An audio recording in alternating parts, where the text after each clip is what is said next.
Hi, I'm Helene. Welcome to Step It Up. And I'm Penelope. We're a mother-daughter duo on the Step It Up podcast, empowering the overweight to overcome. Do you like our new sign?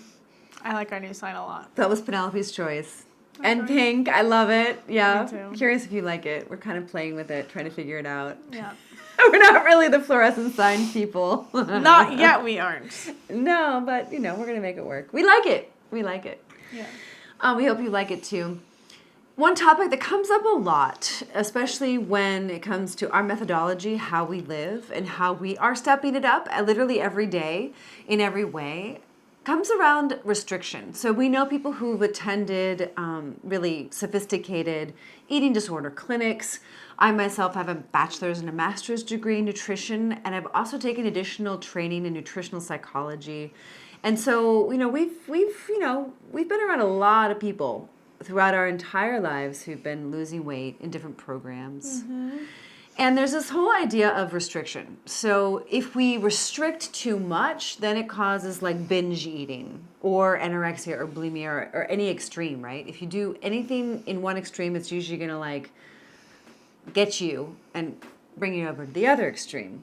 Yeah. Right? And so there's this idea, like this is a proven fact. Actually, research has proven that if you restrict someone's eating, that it's going to cause like binge eating or overeating. Have you heard that before? I have, yeah. Yeah, and so that's kind of like it's a thing, and it's in the space. We wanted to talk about it today because all of you probably know what you need to do, and you're probably not doing it. I mean, sometimes we're like, we know what we need to do, but we're trying to do it, right? We're doing it. Yeah. To the best of our ability. I'd say you and I are like people that like take action, but we sometimes miss steps in taking the action. Like, what do you mean? So like maybe we're stepping it up, but we're forgetting like the mindset part of what we're doing. So maybe like we are maybe doing the exercises we know that make us feel really great and eating the foods that make us feel really great. But maybe our mindset's like not matching everything else we're doing, and that's not stepping it up. Ooh. And so we're missing a step in our equation to get us to that next level that we're always trying to be at. So what you're saying is like the energy's out of alignment. Yeah, like it's like someone working really hard, but if they don't believe in what they're doing, their success won't come to them. And that's like combination body dysmorphia, combination not getting results fast enough, combination is it ever going to, happen for me in the way that I envision it? Because sometimes, like, I should say for myself, I had this vision of like this twiggy body, like super skinny. I have a whole vision of like who I want to be that actually I wasn't born as. Yeah. And it doesn't really matter how hard I diet, come to find out. I'd probably have to get some major surgery to get to that. And maybe I would never even be able to have it, even with that surgery. Yeah. So, I think that this is important inside of the equation. It's like that mindset, for me at least, it's like, are my thighs ever going to like look like that? Like the thighs I want them to? It doesn't really matter how many squats I do or how many miles I run. Like, it's just not happening for me. And I think like there's a lot of lies on social media that show you these bodies and they say that they're real and they're actually not. And then you have women who are, really upset and like want bodies like this and they're not actually real bodies that they're looking at. Yeah. And if you're not admitting that your body is fake, then you're actually harming these people. Yeah. So there's like a whole intertwine. And if you guys want us to do a video on that, let us know in the comments down below. Yeah, definitely. I love it when you guys tell us what you want to hear about. Love it, yeah.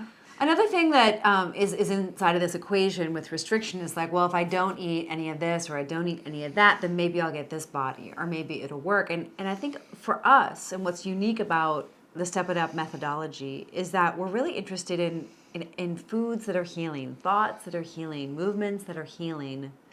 And so it's as if everything we're thinking, doing, eating, being is giving us energy. Exactly. As opposed to taking energy away from us. Like, so I believe, based on my experience and research, that like chemicals, like herbicides, pesticides, fungicides, genetically modified foods, like non-organic foods, basically, are going to take energy away from me because they're going to load up my body with toxins and they're going to like make my microbiome suffer. That means my gut, which means my brain, which means my immune system, which means my mood. So I know that was kind of a lot that I just said, but this whole idea of restriction, it's like, well, I simply, based on what I know after all these years, I cannot say that drinking Coca-Cola is good for you. Right. So is it am I restricting if I say, okay, I'm saying no to Coca-Cola? Like, is that considered I think that is considered restrictive.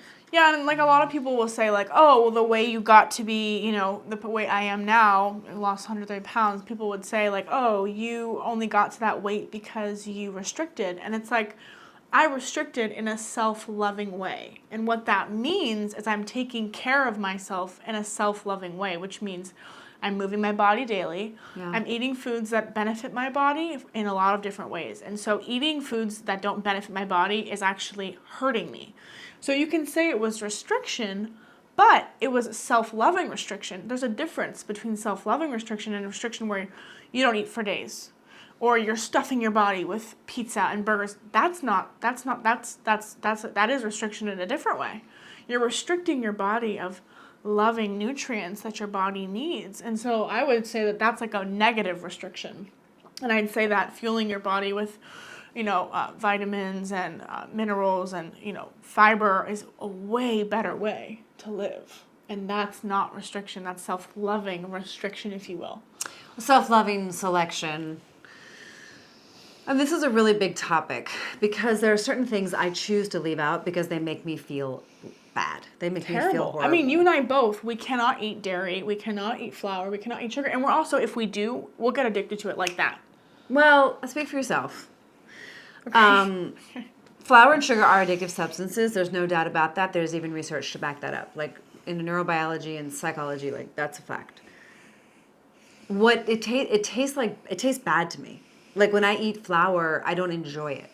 And then sugar actually feels like it burns me. So you will change your physiology and your taste buds and your cravings once you leave a few things off the table. Now, you could call that restrictive. Like, I'm leaving sugar off the table. Are you restricting? Yeah. Well, you're choosing differently because you actually want to reset your neurobiology and your microbiome. Yeah. And so I think it's a little bit of a different concept, at least in our methodology, and the way that we're running Step It Up and the kinds of foods we're suggesting that we learn to eat in abundance. Like if I ate an abundance of flour and sugar, that's the problem for my neurobiology and my microbiome. And so I would have to restrict my quantity to just like one bite.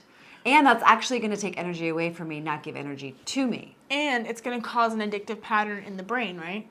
It will cause an addictive pattern in the brain because it's harder to stop eating those foods because they are addictive. Like all white powders, folks, are pretty much addictive. So that's why getting rid of those really helps eliminate the cravings for it and then want and desire and need for it. Yeah. Which we really shouldn't want or need food, to be honest. Well, I don't know if I agree. We need food to live, right? We don't need food to make us happy, make us feel better. That's a fact. And I think if you stop looking at food with that frame, it won't feel like restriction anymore because it's like I'm eating this food so it can nourish my body so that I can go out and be a great mom, be a great dad, be an awesome friend, be an awesome mother. You know, all these things, like it's very important, but food is not this thing that's supposed to help us make us feel better. It's just supposed to, it's like fuel for our car. That's how it should be. I enjoy food. I do too. I mean, for me, food is a celebration.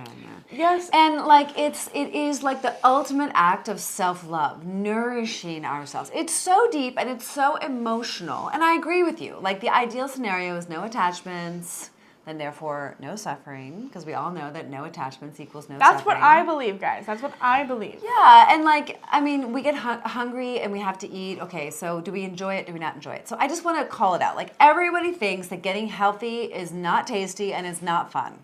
Everyone. I don't know one person except for the people that I've worked with who are like, right, including you, who are like, oh my gosh, getting healthy can be tasty, abundant, and fun and delicious. It can be. And we do leave some things off the table because we know that they take energy away from us. They steal us. They rob us of our energy. They rob us of our energy. Just remember that. They rob us of our immunity. They rob us of like our optimal health, our disease prevention, our healthy aging, our clear skin. You know, it just makes our body look funny, like the way the weight kind of accumulates in different areas. I know you know what I'm talking about. And so it's like, do I choose to leave some things off the table? Absolutely. And do I have a lot of stuff on the table? Absolutely. And like there are like I can't speak for everyone, but like for me, like finding the good healthy recipes that are actually healthy for you And taste good. and taste good Taste good. and have like great ingredients, it's very difficult to find sometimes. Yeah, to find those recipes. And there's some hacks, like, and we've got those hacks. We want to share them with you. We want to share them with you. Yeah, so if you want our 3 like delicious recipes, definitely give us your email address. We have some really sweet. There's one sweet recipe in there, naturally, that I think you'll love. You'll leave the real donut holes off the table and put these on your table, and they will not last in your house. I guarantee it. They won't. They're so good. Oh my gosh, I know what you're talking about. But I can't tell you guys because you guys have to give us your email to find out. Yeah. But something else I wanted to say, like it might be a shocker, but 23.3 million people were diagnosed with obesity last year. Wow, that's like an all-time high. It's like That is an all-time high. 0.75% of the United States of America is overweight right now. And the whites, powders, and sugar and flour can definitely contribute to that. No doubt. No, listen, the food industry is there to make money. And they want to keep you hooked in. So they do. They put addictive chemicals in the food, folks. It's not like rocket science. It's a great business model. I'm not like dissing it, but I'm saying get smart, get responsible, and get on board with the nature of nature.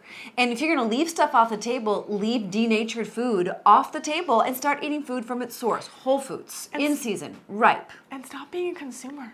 Stop being a customer for them. Just stop. I mean, we have the power. The power is with the people. And so if you start choosing differently, then food companies are going to be forced to make different decisions about their farming practices. And so we have the power, but we have to get smart, we have to get educated, and we have to get real. And it doesn't mean if you live in Timbuktu, I don't mean Timbuktu, but I mean if you live in a remote place where you can't get farm fresh food, there's almost always going to be a Walmart there. We ate really healthy. So healthy, guys. At We're in the Walmart. middle of nowhere on a road trip. So there's no excuses. There's no excuse. No, and honestly, you can even start a garden in your own kitchen. We can teach you how to do that. Get off your butt, give us your email, join the Step It Up program, and you'll be good. We'd love to hear from you. Because we want to help you, because we know we overcame obesity and being overweight. So we want to share that with you. Well, guys. we're overcoming it. Like I feel like every day it's like, well, how many pieces of chocolate? Yeah, I do need to restrict it, folks. Even though I make the healthiest, most delicious chocolate that isn't even sweetened with any kind of sugar, like I'm still going to be like, well, I'm going to stop at 1 piece. But guess what? The kind of chocolate I'm eating doesn't have addictive substances in it. So you're actually, all of your pleasure centers are filled, and it's like your body automatically says, okay, done. Being healthy doesn't have to be gross. No, it doesn't. Thanks for listening.